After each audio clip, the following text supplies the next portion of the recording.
आपण ऐकत आहात VAG मराठी स्टोरीज आणि मी सादर करते आहे मिसमॅच लव या कथेचा पुढचा भाग.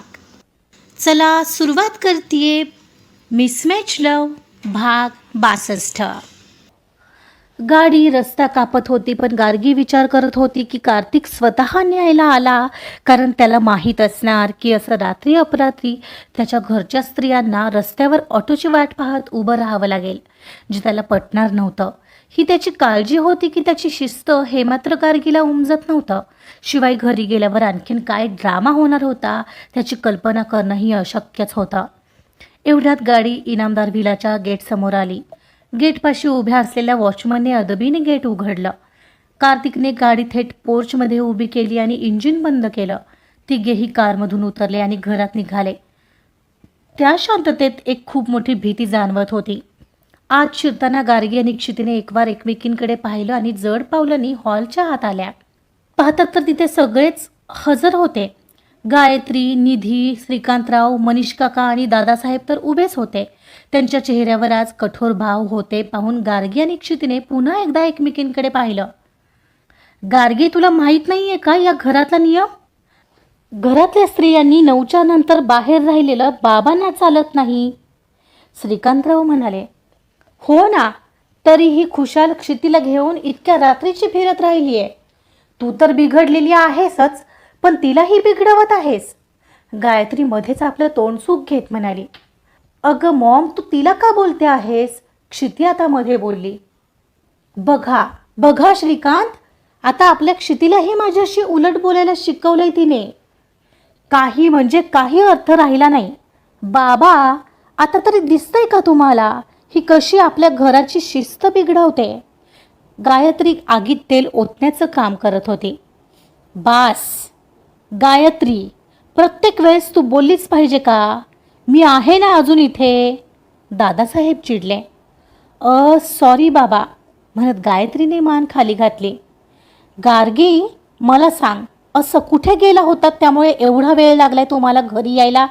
आणि उशीर होणार होता तर तसं कळवता येत नाही? ग्रँडपा, ते क्षितीच्या कॉलेजमध्ये फेस्ट सुरू आहे ना, आणि त्यात एक फॅशन शोमध्ये तिने भाग घेतला होता, सो म्हणून मी तिच्यासोबत. काय फॅशन शो? क्षिती, तू मॉडेलिंग करत आहेस आणि कोणाला विचारून? आपल्या घरात हे असलं चालत नाही, माहीत नाही आहे का तुला? श्रीकांतरावांनी आवाज वाढवत विचारलं तसं क्षितीचं लक्ष कार्तिककडे गेलं. तिला माहीत असेल हो, पण या गार्गीनेच तिच्या डोक्यात काही बाही घातलं असेल. खूप चालू आहे ती. गायत्री खोचत बोलली. क्षिती, कोणाला विचारून हे सगळं करत आहेस? घरात निदान श्रीकांत आणि गायत्रीला विचारायचं तरी तुझं कर्तव्य नव्हतं का? दादासाहेब आता आवाज वाढवत विचारू लागले तशी क्षिती घाबरली. ग्रँडपा, शांत व्हा ना प्लीज, मी सांगते. गार्गी मध्यस्थी करत म्हणाली तसे ग्रँडपा परत चिडले. गार्गी, तू गप्प राहा, मी तिला प्रश्न विचारतोय. क्षिती, बोलणार आहेस का आता? क्षिती आता थरथरत होती. तिच्या तोंडातून शब्दच फुटेना झालेला. आणि हे पाहून ग्रँडपा, तिने मला विचारलं होतं. कार्तिक आत्ताची परिस्थिती पाहून मध्येच बोलला. कार्तिक, तुला विचारलेले तिने? खरंच? श्रीकांतरावांनी विचारलं. हो डॅड, ग्रँडपा, हे खरं आहे.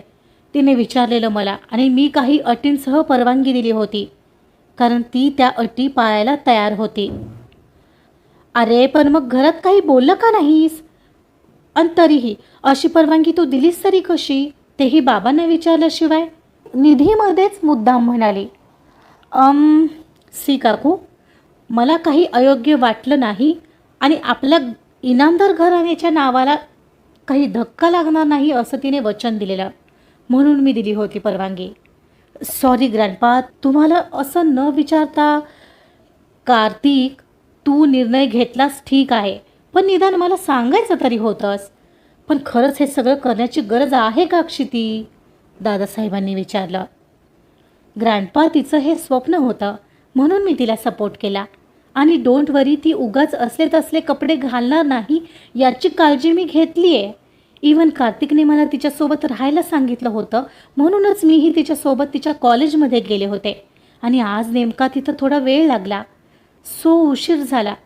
पुन्हा असं नाही होणार, गार्गी स्पष्ट करत म्हणाली. ठीक आहे, जा जेवून घ्या आता, आधीच उशीर झालाय. ग्रँडपा थोडे नाराजीने म्हणाले आणि तिथून जाऊ लागले. नाही ग्रँडपा, मला अजून एक बोलायचं आहे, गार्गी म्हणाली. तसं सर्वांचं लक्ष तिच्यावर आलं. आता तात्पुरता सगळा विषय संपला असताना गार्गी आणखीन का वाढवते असं कार्तिकला वाटलं. बोल. ग्रँडपा, इवन पुढच्या आठवड्यात मलाही मुंबईला जावं लागणार आहे, पूर्ण आठवडाभरासाठी. सो मला तुमची परवानगी हवी आहे, कारण मी तिथल्या फॅशन शोमध्ये माझे डिझाईन्स सादर करणार आहे आणि मला क्षितीलाही सोबत घेऊन जायचं आहे, कारण ती मी शिवलेले ड्रेस घालून मॉडेलिंग करणार आहे. सो मला तुमची परवानगी. गार्गीचं वाक्य पूर्ण होण्याआत गायत्री चौथाळली. किती निर्लज्जपणा आहे हा गार्गी. आत्ता माझ्या लक्षात आलं, तू तिचं स्वप्न सांगून का तिला सपोर्ट करत होतीस. यामागे तुझा हा हेतू होता की तुझे डिझाईन्स घालून तुला माझ्या मुलीला रॅम्पवर उभं करायचं होतं तर, बरोबर ना. मॉम, असं काही नाही आहे. गार्गी स्वतःची बाजू मांडणार. तर ते काही नाही, आमची क्षिती तुझ्यासोबत कुठेही येणार नाही आहे. नाही म्हणजे नाही, श्रीकांतराव ठामपणे म्हणाले.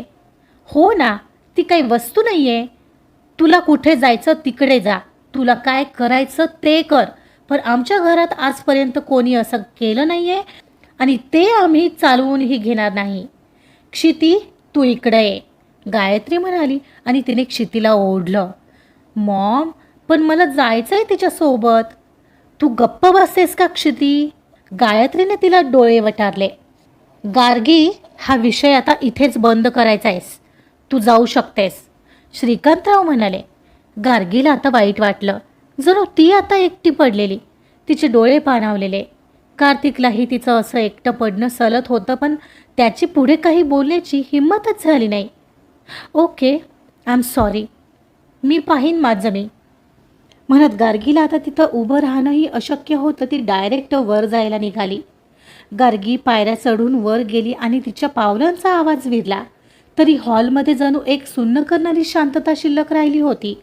कोणाच्याच तोंडी शब्द नव्हता. गायत्री मॉम अजूनही रागाने थरथरत होत्या. त्यांच्या नजरेत गार्गीबद्दलचा तो तिरस्कार स्पष्ट दिसत होता. बघितलं श्रीकांत, ही कसली आली आहे या घरची सून. आज आपली मुलगी तिच्या नादी लागून आपल्याला उलट बोलली. हेच संस्कार देणार आहे का ती आपल्या घराला. गायत्री पुन्हा एकदा फणा काढून बोलली. श्रीकांतरावांनी एक दीर्घ श्वास घेतला आणि कपाळावर हात मारला. बस कर गायत्री, आता हा विषय वाढवून काही होणार नाही आहे. कार्तिक, तू तिला परवानगी दिलीस, पण आता जो काही तमाशा झालाय त्याची जबाबदारी तुझी आहे. या घरात पुन्हा असं काही घडता कामा नये. कार्तिक मात्र तिथेच पुतळ्यासारखा उभा होता. त्याचे डोळे मात्र त्या रिकाम्या पायऱ्यांकडे होते जिथून गार्गी आत्ताच निघून गेली होती. तिचे ते शेवटचे शब्द, ओके, मी पाहीन माझं मी, त्याला अस्वस्थ करून जात होते. कार्तिक, कार्तिक, तू काहीच बोलणार नाही आहेस का यावर, निधी काकूंनी मध्येच विचारलं. कार्तिकने आपली नजर हळूच वळवली आणि सर्वांकडे पाहिलं. त्याचा चेहरा एखाद्या कोड्यासारखा शांत होता. डॅड, जे काही झालं ते कॉलेजच्या कार्यक्रमामुळे झालं. गार्गीने क्षितीचा वापर केला असं म्हणणं साफ चुकीचं आहे. ठीक आहे, जर तुम्हाला वाटते की क्षितीने जाऊ नये तर तो तुमचा निर्णय आहे, मी त्यावर काहीच बोलणार नाही. क्षिती, चल तू, तिच्यापासून दूर राहणारेस हा तू. गायत्री क्षितीला म्हणत वर घेऊन गेली, जी ऑलरेडी गार्गीसाठी आणि स्वतःसाठीही अस्वस्थ झालेली. त्यांच्या पाठोपाठ सगळेच वर निघून गेले, दादासाहेब सोडून. ते तिथेच उभे होते, कार्तिककडे पाहत. त्यांनी त्याला आवाज दिला. कार्तिक. हां, आय एम सॉरी ग्रँडपा, म्हणजे मी तुम्हाला कल्पना द्यायला हवी होती. कार्तिक, मी त्याबद्दल बोलतच नाही आहे. मग मला वाटलेलं आता ती एकटी पडली असताना तू गार्गीची बाजू घेशील. ती एकटी पडली तेव्हा तिची बाजू तूच तर घेऊ शकत होतास ना. असो, इथून पुढे लक्षात ठेव, म्हणत ते बाहेर पाय मोकळे करायला निघून गेले. खरं तर त्यांनाही माहीत होतं की कार्तिक हा इतकाही तटस्थ नाही आहे जितका तो दाखवतोय. तरीही त्याला त्यांनी त्याची जबाबदारी दाखवून दिली होती. प्रत्येकजण आपल्या रूममध्ये निघून गेला, पण कार्तिक मात्र तिथेच काही वेळ उभा राहिला. त्याला गार्गीच्या त्या एकाकी लढाईची जाणीव तशीही झालीच होती आणि तो यात तिची मदत करू इच्छित होता, तेही तिला न कळता. मॉम डॅड आपल्या मतावर ठाम होते आणि गार्गीचा तो स्वाभिमानी चेहरा त्याच्या डोळ्यांसमोरून हलत नव्हता. पायऱ्यांकडे जात असताना त्याने पाहिलं की सिद्धू तिथे कोपऱ्यात उभा होता. कार्तिकने त्याला हाक मारली, सिद्धू इकडे ये. हो साहेब, काही हवंय का? गार्गी आणि क्षिती जेवली नाही आहे. तिच्यासाठी आणि क्षितीसाठीही एक ताट तयार कर आणि गुपचूप वर घेऊन जा. पण लक्षात ठेव, मी सांगितलंय असं गार्गीला कळता कामा नये. तुझं ऐकते ना ती, तू तिला खायला लाव. होय साहेब, लगेच घेऊन जातो. सिद्धूने होकारार्थी मान हलवली. त्याच्या चेहऱ्यावर आनंद होता. वर गेल्यावर कार्तिक थेट आपल्या रूममध्ये निघालेला, पण त्याच क्षणाला त्याच्या मनात काहीतरी आलं. तो सरळ मॉम आणि डॅडच्या रूमच्या दिशेने वळला. त्याला माहीत होतं ते प्रचंड चिडलेले आहेत, पण एक शेवटचा प्रयत्न करणं त्याला गरजेचं वाटत होतं. त्याने दरवाजा ठोठावला आणि काहीच क्षणात तो मॉमने उघडला. मॉम दरवाजा उघडून बेडवर अस्वस्थपणे जाऊन बसली होती आणि श्रीकांतराव खिडकीजवळ उभे होते. काय रे कार्तिक, काय झालं? तुलाही वैताग आलाय ना तिचा? ही पोरगी ना आपल्या सगळ्या घराची वाट लावणार आहे. गायत्री लगेच बोलून रिकामी झाली. मॉम प्लीज, सारखं असं नको बोलत जाऊ तिच्याबद्दल. आणि मला खरंच नाही वाटत यात गार्गीची काही चूक आहे. काय हे तू बोलतोयस कार्तिक? कार्तिक तू ठीक तर आहेस ना? तुला झालंय काय? मॉम एकदम त्याच्या जवळ येत त्याचा गाल आणि कपाळाला हात लावून चेक करत म्हणाली, डॅड मॉम मला आता बोलू द्या. खरं तर मी यासाठी आलोय, मला तुमच्याशी क्षितीबद्दल बोलायचं होतं. कार्तिक शांतपणे म्हणाला. कार्तिक, जर तू पुन्हा त्याच विषयावर बोलणार असशील ना तर आत्ताच थांब. आमचा निर्णय बदलणार नाही आहे. श्रीकांतरावांनी वळून पाहिलं. त्यांच्या डोळ्यात टोकाचा ठामपणा होता. क्षिती अशा कुठल्याही फॅशन शोमध्ये जाणार नाही आणि गार्गीसोबत तर अजिबात नाही. या घराची अब्रू आम्हाला महत्त्वाची आहे. पण डॅड, तिची मेहनत आणि गार्गीचे डिझाईन्स, ती खरंच खूप प्रयत्न करते. मी पाहिलं आहे आणि मुळात ती क्षितीच्या आनंदासाठी हे करते. मला हे माहिती आहे. पुरे झालं कार्तिक, आता तुला तिचा इतका पुळका का येतोय मला समजेल का? गायत्री मॉममध्येच खेकसल्या. मॉम हे बघ, तू समजतेस तसं काही नाही आहे. पण मला तर नाही वाटत. तू चक्क त्या काल आलेल्या पोरीच्या बाजूने बोलतोयस. अच्छा, तर तिने तुझ्यावर ही जादू केली आहे. तर आमचा मुलगा आज आमच्या विरुद्ध उभा राहतोय हे पाहून मला धक्का बसलाय कार्तिक. मग बोलायला राहिलंच काय? ठीक आहे मॉम, तुला जे समजायचे ते समज. मला आता बोलायचंच नाही आहे, म्हणत कार्तिक सरळ तिथून बाहेर पडला. त्यावेळी गायत्रीच्या डोक्यात संतापाची लहर उठली होती, कारण तिचा मुलगाही आता चक्क गार्गीच्या बाजूने बोलत होता आणि तिला हे एक्सेप्टच होत नव्हतं. अहो पाहिलत का, तिनं तर आपल्या कार्तिकलाही ताब्यात घेतलंय. गायत्री, तू उगाच नको तो विचार करत आहेस. तुम्हाला समजत नाहीये मी काय बोलते ते. नाही, मला काही करून या संडेला त्या मुलीला त्याला भेटवायलाच हवं.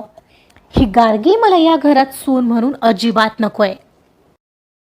तिथून बाहेर पडलेल्या कार्तिकला कळलं होतं की इथे डोकं आपटून काहीच फायदा नाहीये. त्यांच्या मनात गार्गीबद्दलचा पूर्वग्रह इतका घट्ट बसला होता की तिथे तर्काला जागाच नव्हती.